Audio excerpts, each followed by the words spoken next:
Bu gün Qaraj 44 olaraq bilim forumunda iştirak edirik. Öz təcrübələrimizi, bizneslə bağlı biliklərimizi tələbələrlə bölüşəcəyik.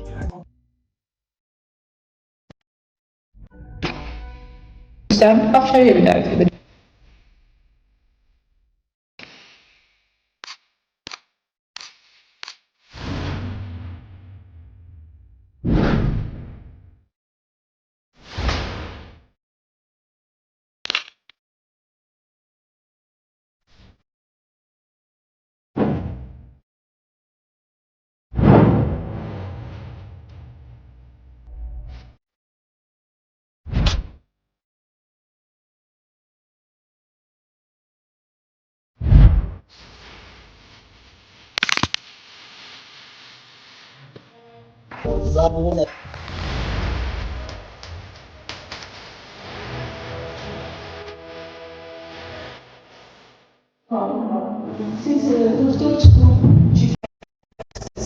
İstəyərdim ki, açıqlayasınız 44, şifrə edəsiniz. 44 rəqəmli nəyi bildirir?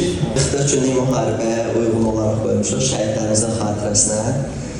Bunu yaşatmaq bizim borcumuzdur. Ona görə də bunu adınızda qeyd eləmək bizim üçün fəxrdir. Təşəkkür ederim.